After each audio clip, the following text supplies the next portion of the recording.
Bien. Entonces, el día de ayer me dediqué a hacer problemas también, ¿verdad? Toda la clase de ayer. Esa clase ya está subida al aula por si alguien no pudo asistir. Bien, creo que por aquí nos habíamos quedado. Bueno, vamos a ver este problema. Creo que ayer no pude, no me quedó chance de terminarlo. El problema es el siguiente. Nosotros tenemos una pieza de maquinaria que tiene forma de una esfera sólida. Fíjense que en los problemas, como son objetos rígidos, siempre a mí me dan la geometría del problema, me dan la forma. Aquí me están hablando de una esfera sólida. Desde el momento en que me dicen a mí esfera sólida, yo ya sé que con esto yo tengo que hacer uso del momento de inercia de una esfera sólida, ¿verdad? Podría ser una esfera hueca que tiene un momento de inercia diferente, ¿verdad? Entonces, la esfera sólida, un objeto rígido, tiene un momento de inercia. Ajá, es uniforme y tiene una masa de 225 gramos y este diámetro. Fíjense bien, para calcular el momento de inercia de una esfera sólida, lo único que necesito yo es la masa de la esfera y el radio. Aquí me dan el diámetro, lo que necesito es el radio. Ajá, la esfera gira alrededor de un eje sin fricción que pasa por su centro de masa. O sea que es el momento de inercia de una esfera sólida alrededor del centro de masa. De hecho, la fórmula ya la tenemos, ¿verdad? En la tabla de fórmulas que yo les mostré. Ajá. Si ese eje de rotación no pasara por su centro, tendrían que hacer uso del teorema de ejes paralelos, ¿verdad? Eso lo tienen que saber ya a estas alturas, ¿verdad? Bueno, en un punto de su ecuador, el ecuador de la esfera, que es justo la mitad, roza contra un metal, lo que produce una fuerza de fricción de 0.02 newton en ese punto. Recuerden que la fuerza de fricción se opone al movimiento. Si la esfera está girando en sentido horario, la fuerza de fricción iría en sentido antihorario y viceversa. Porque ese metal que está rozando con la esfera lo único que hace es producir una fuerza de fricción que va a ir en sentido contrario al giro de la esfera. Bien, entonces las preguntas son las siguientes, vamos a ver. Calcule la aceleración angular. Aceleración angular es una cantidad cinemática. Luego, ¿cuánto tiempo requerirá para disminuir su rapidez rotacional en 22.5 radianes por segundo? Bueno, entonces veamos, ¿qué es lo que tenemos acá? Una esfera sólida que está girando, como lo muestro aquí, en sentido antihorario, alrededor del eje Z que pasa por su centro de masa. Hay un metal que está rozando la esfera en el ecuador, justo a la mitad. Ese roce produce una fuerza de fricción que esa fuerza yace a lo largo del ecuador. ¿De acuerdo? Es tangente a la esfera. Esa fuerza de fricción es tangente. Este metal no se mueve. Este metal no se mueve. Lo que está moviéndose es la esfera, girando. Entonces, como la fuerza de fricción siempre se opone al movimiento, si la esfera gira en sentido antihorario, ¿en qué sentido va a ir la fuerza? Va a ir en sentido horario, ¿verdad? Va a ir hacia acá, mientras que el giro va en sentido antihorario. Bien, entonces, jóvenes, esa fuerza de fricción sobre esta esfera, lo que va a producir es ¿qué? ¿Qué es lo que va a producir?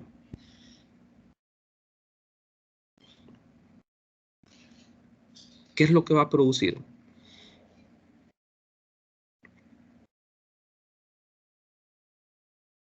Ajá.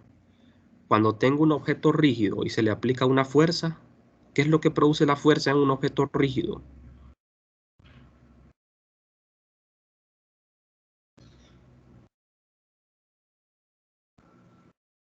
Ujú. ¿Qué es lo que va a producir la fuerza acá?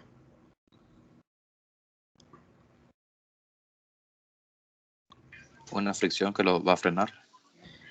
Sí, pero, o sea, en rotación, nosotros decimos de que un objeto acelera, frena, ¿debido a qué?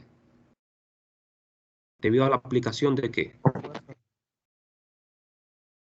A una fuerza. Es que miren, o sea, aquí hay una fuerza, ¿verdad? Lo que pasa es que la fuerza se utiliza en traslación, ¿verdad? En la traslación lo que provoca que los objetos se muevan es una fuerza, mientras que en rotación lo que provoca que los objetos giren es el torque. Esa fuerza lo que produce es torque, ¿de acuerdo? La esfera está girando con una velocidad angular constante, pero esa fuerza produce un torque que va a hacer que la esfera frene, ¿de acuerdo? Entonces, como nosotros ya sabemos calcular torques, aquí nos va a tocar calcular el torque que provoca la fuerza de fricción, ¿de acuerdo? Entonces, vamos a ver, tenemos estos datos de la esfera, la masa de la esfera, el radio de la esfera. Con esa masa y ese radio yo puedo calcular el momento de inercia. Fíjense bien, la segunda ley de Newton en rotación es I por alfa. Tau. ¿Quién es tau? Es el torque, torque neto. El torque neto cumple el papel de la fuerza. En vez de fuerza igual a masa por aceleración, ahora tengo torque igual a I por alfa. I vendría a cumplir el papel de la masa y alfa el papel de la aceleración. ¿De acuerdo? O sea que en rotación lo que se opone a que un objeto cambie su giro, ¿qué es? Es el momento de inercia. Entre más inercia, más momento de inercia tiene un objeto, más cuesta hacerlo girar. ¿De acuerdo? Entre menos momento de inercia, cuesta menos hacerlo girar. Es lo mismo que la masa. En traslación, ¿qué es lo que cuesta? ¿Por qué cuesta mover un objeto? Por su masa, ¿verdad? Entre más masa tiene algo, más cuesta moverlo. En rotación, entre más momento de inercia tiene un objeto, más cuesta girarlo. Entonces, al torque, para que un torque sea muy efectivo, el momento de inercia tiene que ser pequeño, ¿verdad? Para que la aceleración sea grande. Entonces, yo quiero calcular la aceleración, lo voy a hacer a partir de la segunda ley de Newton, que es esta. Necesito entonces, para una esfera sólida, el momento de inercia, que es 2/5 de m por r cuadrado. ¿De acuerdo? 2/5 m por r cuadrado es la fórmula para el momento de inercia de una esfera sólida. Como ya conozco la masa y conozco el radio, puedo calcular el momento de inercia. La fuerza de fricción genera un torque en sentido horario. La fuerza es tangente a la esfera. ¿De acuerdo? La fuerza de fricción es tangente a la esfera. Ustedes ya saben lo que es tangente, ¿verdad? El brazo de palanca es el radio de la esfera. No sé si les queda claro eso. Como la fuerza, siempre, fíjense bien, siempre que ustedes tienen un disco o una esfera, siempre que una fuerza es tangente a una esfera o a un disco, el brazo de palanca va a ser el radio de la esfera o del disco. ¿De acuerdo? ¿O alguien tiene duda en eso? La fuerza de fricción es tangente al círculo, por lo tanto el brazo de palanca es el radio de la esfera. Porque la tangente, el radio, fíjense bien, el radio de la esfera y la fuerza tangencial forman un ángulo de 90 grados. Por eso el brazo de palanca es el radio de la esfera. Bueno, entonces, con la segunda ley de Newton, ¿qué es esto? Torque neto igual a I por alfa. ¿Cuántos torques hay ahí? Solo uno, el torque de la fuerza de fricción, porque en la segunda ley es el torque neto lo que tenemos que calcular, ¿verdad? Entonces el torque que existe ahí en la esfera solo es el torque debido a la fricción. Entonces, despejo para alfa, para la aceleración angular, es torque entre I. ¿Quién es el torque? Es menos R por F. ¿Por qué menos R por F? El torque es negativo porque va en sentido horario, se opone al movimiento de giro. Y el torque es R por F, donde R es el brazo de palanca que corresponde al mismo radio y F es la fuerza. Recuerden que la fórmula de torque es distancia por fuerza, donde la distancia es el brazo de palanca, que es R, y la fuerza en este caso es la fuerza de fricción. Y el momento de inercia es 2/5 de m por r cuadrado. Hasta aquí estamos bien, ¿verdad? ¿O tienen alguna duda? Yo les dije ayer que tienen que estudiar a diario, ¿verdad? Tienen que estudiar eso del brazo de palanca, de la línea de acción, todo eso lo tienen que manejar muy bien. ¿De acuerdo? Son conceptos muy básicos que tienen que saberlos. Los tienen que saber sí o sí, porque eso les va a seguir siendo de útil en física 200, les va a seguir siendo útil en ingeniería, ¿verdad? Sobre todo los que estudian ingeniería civil, ¿verdad? Porque cuando analicen estructuras, puentes, edificios, siempre van a tener que usar torque, ¿verdad? Bueno, entonces es muy importante que ustedes sepan manejar todas esas ideas. Bueno, entonces este es mi torque debido a la fuerza de fricción. Bueno, F es la fuerza de fricción, haciendo el cálculo, este es el radio, este es la fuerza de fricción, ya está dada en el problema, ¿verdad? La fuerza de fricción ya la da en el problema, no tenemos que calcularla. Y esto es el momento de inercia, entonces al hacer el cálculo me queda esto. La aceleración angular de la esfera es negativa. Claro, negativa porque la esfera está frenando, ¿verdad? La esfera se frena por el roce que hay. Es menos 14.8 radianes entre segundo cuadrado. Acuérdense que la aceleración, la velocidad se pueden dar en revoluciones por segundo, pero la unidad establecida por el sistema internacional es radián por segundo al cuadrado para aceleración. ¿De acuerdo? También se puede usar revolución por segundo cuadrado. Bueno, ahora lo que sigue es calcular cuánto tiempo requerirá la esfera para disminuir su rapidez rotacional en 22.5 radianes por segundo. ¿Cuánto tiempo va a requerir, verdad, para disminuir su rapidez a 22.5 radianes por segundo? Bien, entonces, nuestra velocidad final la tomamos como 22.5 radianes por segundo, que es lo que me dice el problema, y la velocidad inicial la tomamos como 0, ¿de acuerdo? Suponemos de que la esfera parte del reposo, ¿verdad? Entonces aquí hacemos esto. Solo que la velocidad aquí, la velocidad, vamos a ver aquí en negativa, ¿verdad? Me faltó aquí el signo menos. El signo menos me hizo falta, que hay que tener cuidado en eso. Bueno, entonces, la esfera va a disminuir su rapidez a menos 22.5 radianes por segundo. Esto lo divido entre la aceleración que obtuve en el inciso A, también negativa. Menos entre menos da más, porque el tiempo nunca puede ser negativo. Al hacer esta división, obtenemos este valor, 1.52 segundos. Este es el tiempo necesario para que la esfera disminuya su rapidez hasta 22.5 radianes por segundo. ¿De acuerdo?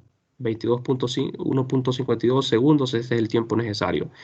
En este segundo inciso yo usé cinemática, en el primer inciso usé dinámica. Tienen que saber distinguir entre dinámica y cinemática. ¿De acuerdo? La dinámica es cuando usamos la segunda ley de Newton. Cinemática es cuando utilizamos las ecuaciones donde aparecen las cantidades que describen el movimiento, como ser velocidad, aceleración, tiempo y posición. Mientras que en la dinámica lo que aparecen es fuerzas o torques. ¿De acuerdo? Porque lo que causa el movimiento de un objeto es una fuerza o un torque, ¿verdad? Entonces a eso le llamamos dinámica. Esto que hicimos en el inciso A es dinámica, esto que hicimos acá es cinemática. Bien, jóvenes. Voy a tratar de ir avanzando un poco más rápido. Recuerden que ya estamos contra el tiempo, ¿verdad? Bueno, siguiente problema. Se enrolla una cuerda varias veces en el borde de un aro pequeño de 8 centímetros de radio y una masa de 0.18 kilogramos. El extremo libre de la cuerda se sostiene fijo y el aro se suelta a partir del reposo.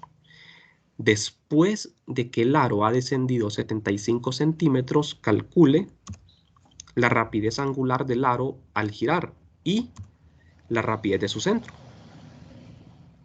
Primero, la rapidez angular al girar. Lo que tenemos, jóvenes, en otras palabras, aquí es un yoyo. Este es un yoyo, solo que es un yoyo formado por un cilindro hueco. Los yoyos con los que uno juega son cilindros sólidos, ¿verdad? Este es un cilindro hueco que tiene un radio de 0.08 metros. Entonces, con la mano sostengo un extremo de la cuerda. Este extremo se va a mantener fijo, o sea, la mano se mantiene fija de tal manera que este punto está fijo. El sistema parte del reposo, se va desenredando. A medida se desenreda, jóvenes, este yoyo, ¿qué tipo de movimiento es el que efectúa este yoyo a medida se va desenredando? ¿Qué me podría explicar?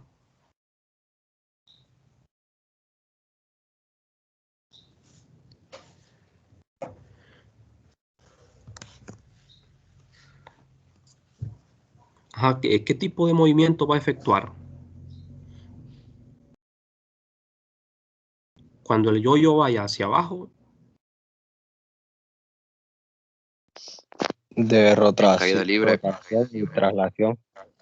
exactamente, ¿verdad? Movimiento de rotación más traslación. Hay objetos que solo rotan y hay objetos que solo se trasladan, mientras que hay objetos que pueden rotar y pueden trasladarse. Por ejemplo, la Tierra, el planeta Tierra, rota y se traslada. Un yoyo rota y se traslada. Un trompo gira y se traslada. Hay un montón de ejemplos, ¿verdad? De objetos que efectúan los dos movimientos al mismo tiempo, rotación más traslación. Las llantas de un carro, ¿verdad? ¿De acuerdo? Hay objetos que solo rotan y otros que solo se trasladan. Por ejemplo, un carro, ¿verdad? Un carro visto como una partícula es un objeto que solo se traslada.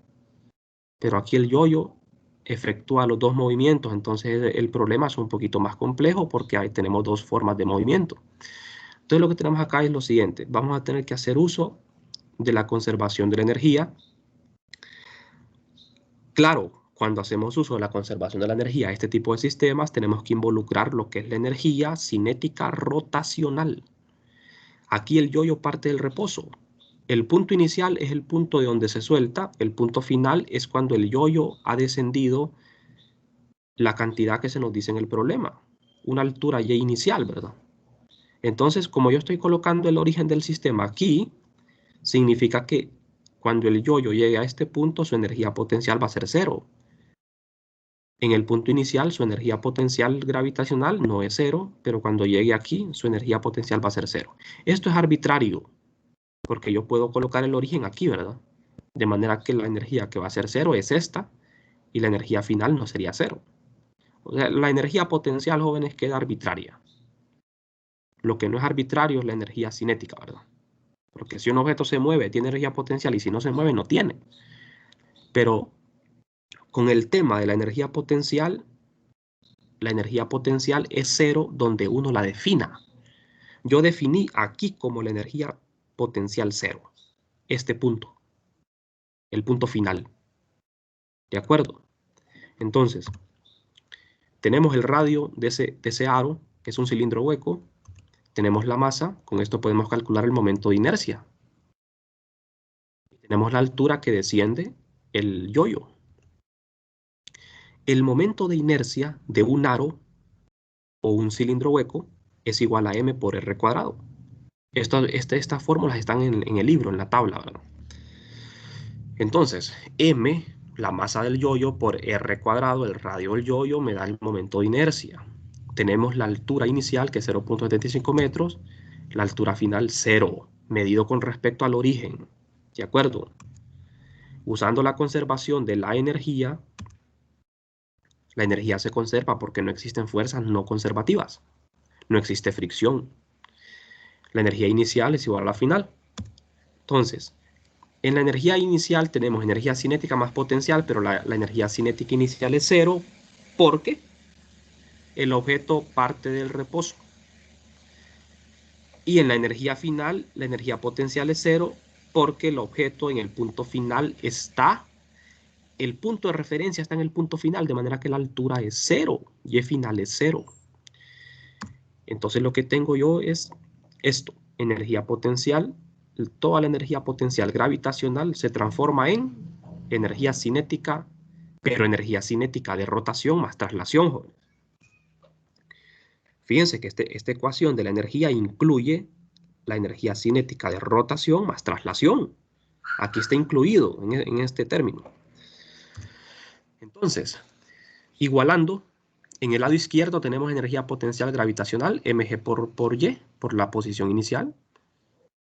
En el lado derecho tenemos las dos formas de energía cinética de traslación, pero ¿traslación de qué, jóvenes? ¿Qué es lo que se traslada?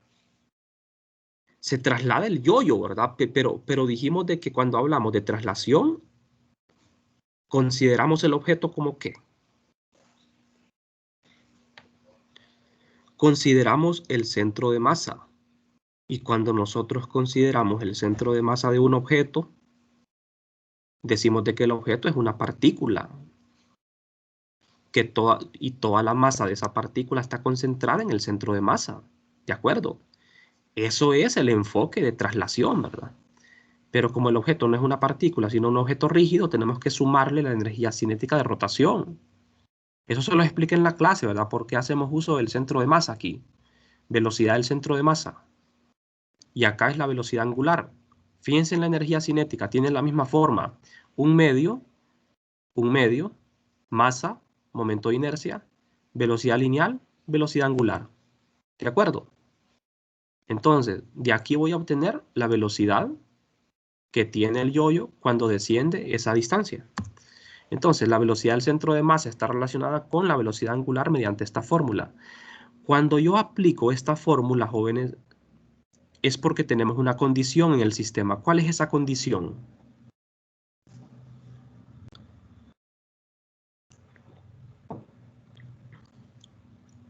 ¿Cuál será esa condición que tenemos para usar esta fórmula?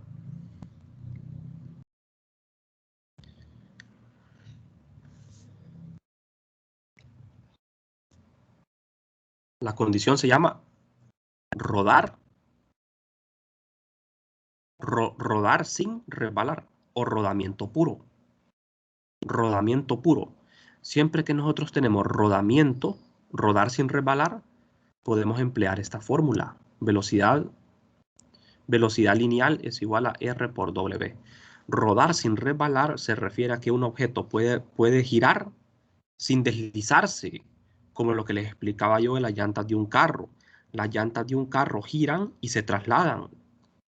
Pero cuando un carro está patinando, ¿qué le pasa al carro cuando patina? Ustedes ven que el carro no se traslada. Cuando un carro está patinando, no se mueve. Lo que se mueve son las llantas, ¿verdad? Las llantas están girando, pero el carro no se mueve. Eso es un ejemplo es un ejemplo donde no tenemos rodamiento puro. ¿De acuerdo? Cuando decimos rodar sin resbalar, significa que en el caso de un carro, las llantas no patinan, las llantas giran y se trasladan. Lo mismo le pasa al yo-yo. El yo-yo gira y se traslada. Si no tuviésemos rodamiento, sin deslizamiento, entonces la cuerda se deslizaría por el yo-yo.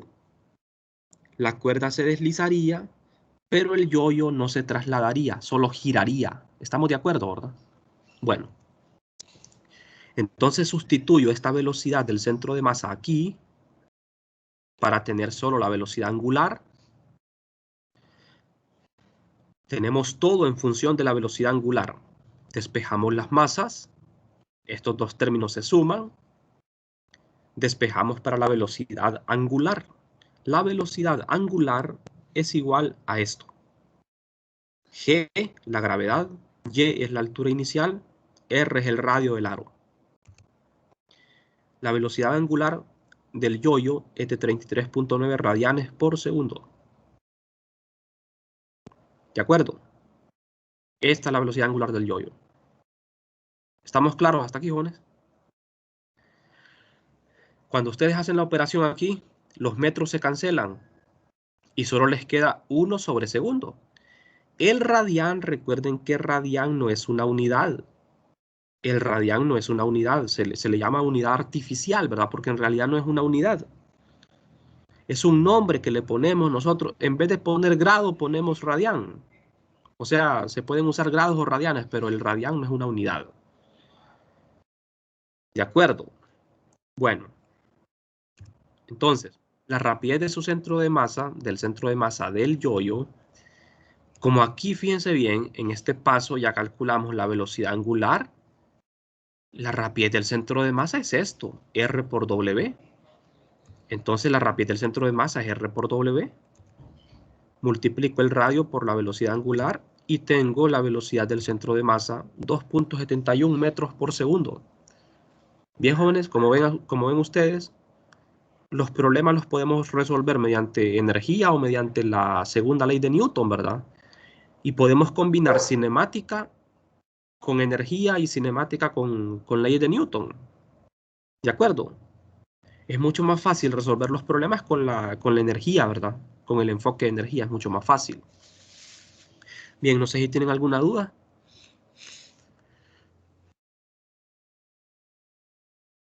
Si no hay dudas, vamos a seguir. Bien, vamos a ver.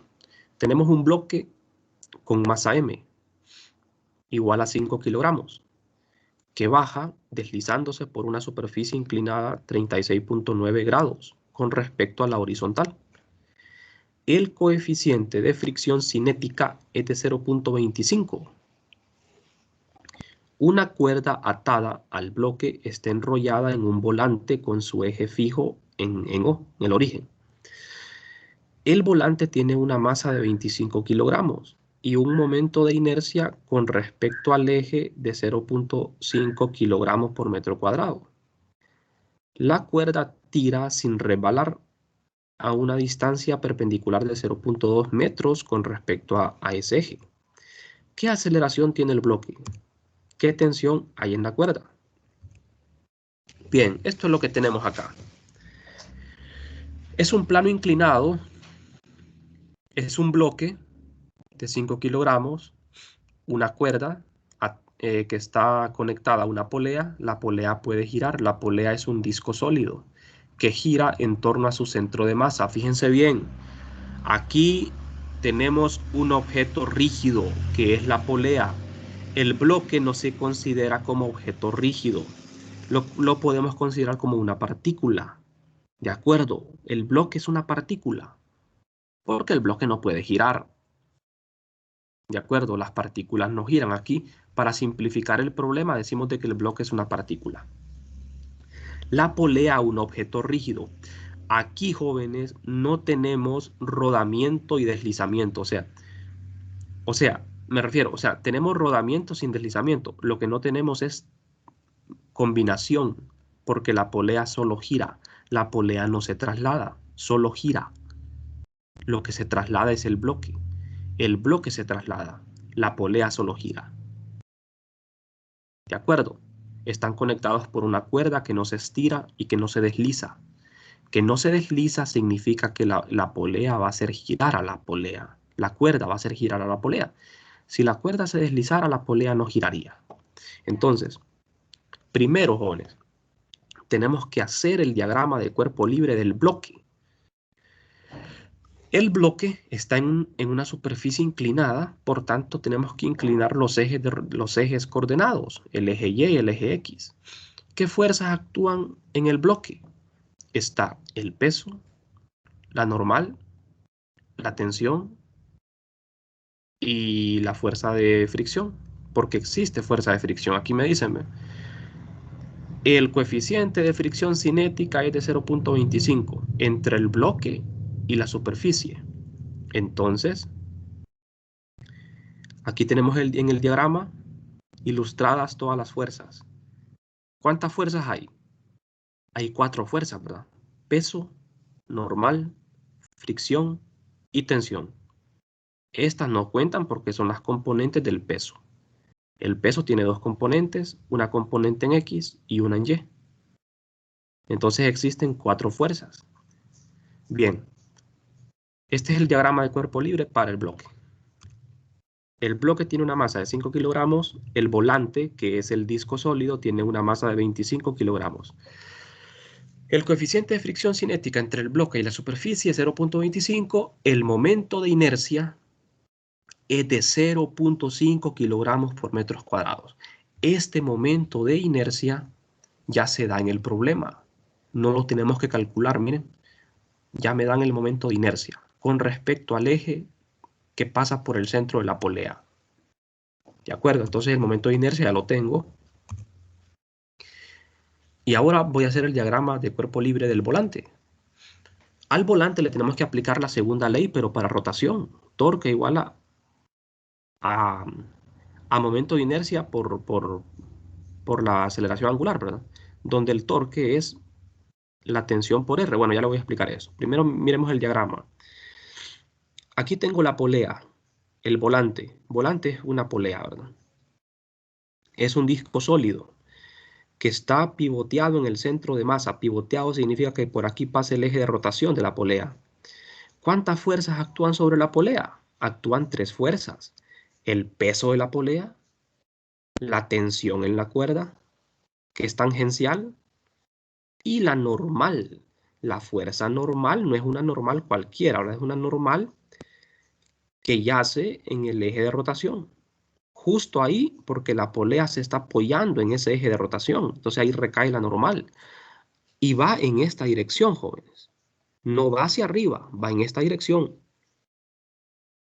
¿De acuerdo? Tal vez sea un poquito difícil de entender esto, ¿verdad? La normal, pero la normal no es vertical, la normal es hacia acá. Si no existiera, fíjense, si no existiera la tensión en la cuerda, la normal sí iría hacia arriba, pero aquí, como hay una fuerza de la tensión, entonces la polea, fíjense bien, la polea no solo está presionando el eje, aquí hay un eje de rotación, ¿verdad? Así como el eje de la llanta de un carro. La polea, el peso de la polea no está recayendo solo hacia abajo sobre el eje, sino que está angulada. Por eso es que la normal va en esta dirección. O sea, la normal es una fuerza de reacción, jóvenes. La polea ejerce una fuerza sobre el eje que va en esta dirección y el eje ejerce una fuerza sobre la polea en esta dirección de la normal. La polea va a girar en sentido horario. Entonces, esto es bien arbitrario, jóvenes, porque nosotros podemos decir de que el torque va a ser positivo en sentido horario o antihorario. Eso no, ahí no nos vamos a meter a discusión, ¿verdad? O sea, yo al inicio les dije de que tradicionalmente el torque es positivo en sentido antihorario, pero no tiene nada de malo que lo definamos positivo en sentido horario. ¿Cuántos torques hay aquí sobre la polea? ¿Cuántos torques hay? Hay 3 fuerzas. ¿Cuántos torques hay?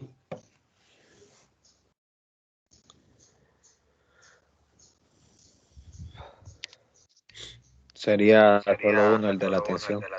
Exacto, ¿verdad? Sería 1, el de la tensión. ¿Por qué son 0 el torque de la normal y el peso? ¿Por qué son 0?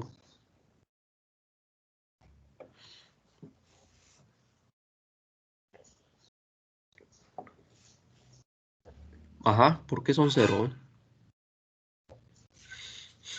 Porque son perpendiculares al centro de masa. Eh, no. La forma de decirlo está incorrecta. O sea, son perpendiculares a la superficie del disco.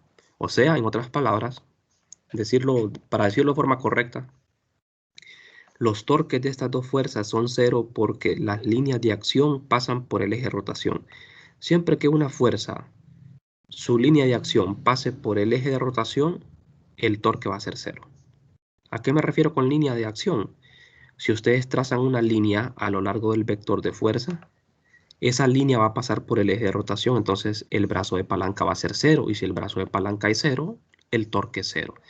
Entonces la única fuerza, fíjense bien, la única fuerza que no pasa por el eje de rotación es la tensión, por lo tanto solo la tensión produce torque.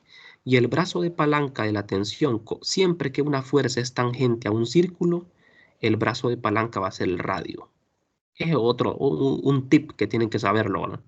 Siempre que una fuerza es tangente a una esfera o a un círculo, el brazo de palanca va a ser el radio. Así como el problema anterior de la esfera, ¿se acuerdan, verdad? Que la fuerza de fricción era tangente. Entonces el radio era el brazo de palanca. Esta línea punteada en negro es el brazo de palanca, que es el radio de la polea. ¿De acuerdo? Entonces para el torque de la tensión solo tengo que multiplicar el radio por la tensión. El radio por la tensión me da el torque de la tensión. Bien, ¿alguna duda hasta acá, jóvenes? Entonces, Debemos calcular la aceleración del bloque usando la segunda ley de Newton para traslación y la segunda ley de Newton para rotación. Aquí están las dos leyes de Newton, miren. Traslación, rotación. Traslación para el bloque, rotación para la polea. Masa, aquí momento de inercia en vez de masa, aceleración angular en vez de aceleración lineal, torque en vez de fuerza. ¿De acuerdo? Torque en vez de fuerza, cuando hablamos de rotación. Entonces, las fuerzas en Y suman 0. El bloque no se mueve en Y, el bloque se mueve en X. Uso la segunda ley únicamente en X. Para el bloque, ¿cuántas fuerzas hay en X? Quiero decir en Y. 2, la normal y la componente del peso. De esta expresión podemos obtener el valor de la normal, porque la normal la necesito para calcular la fuerza de fricción. Con la normal yo puedo calcular la fuerza de fricción sobre el bloque. Coeficiente por normal. El coeficiente ya lo conocemos. La normal es igual a esto. Sustituimos. Tenemos que la fuerza en X sería... ¿Cuántas fuerzas hay en X, jóvenes? Vemos el diagrama, ¿verdad? Nos vamos al diagrama. ¿Cuántas fuerzas hay en el eje X sobre el bloque? 3. La componente del peso, que es positiva, la fuerza de fricción y la tensión negativas. Todo esto está en X. 2 fuerzas negativas, una positiva. Entonces, ¿qué hacemos acá? Sumamos las fuerzas en X. La componente del peso positiva, la tensión negativa y la fuerza de fricción negativa. Esto es igual a masa por aceleración, pero aceleración lineal, la aceleración de traslación del bloque. Entonces, al tener esto, de acá podemos agrupar esto así. Factorizamos el término mg, lo factorizamos. Debemos relacionar ese movimiento con el movimiento del volante, jóvenes. Usamos la segunda ley de Newton para rotación. Y tenemos algo como esto. Bien, no sé si hasta acá tienen alguna pregunta. ¿Está claro todo lo que hemos hecho?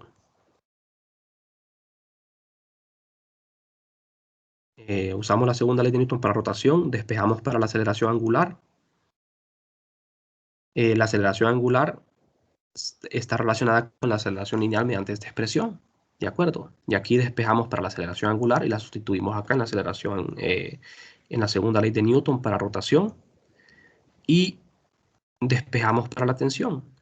¿Por qué despejo para la tensión de esta ecuación? Porque fíjense que en esta ecuación tengo dos incógnitas. Tengo la tensión y la aceleración como incógnitas. Y lo que yo quiero obtener es la aceleración. Entonces necesito un sistema de dos ecuaciones con dos incógnitas para resolverlo, ¿verdad? Porque aquí no conozco la tensión y no conozco la aceleración. Entonces con la segunda ley de Newton de rotación encuentro la tensión para poder despejar la aceleración. Bueno, jóvenes.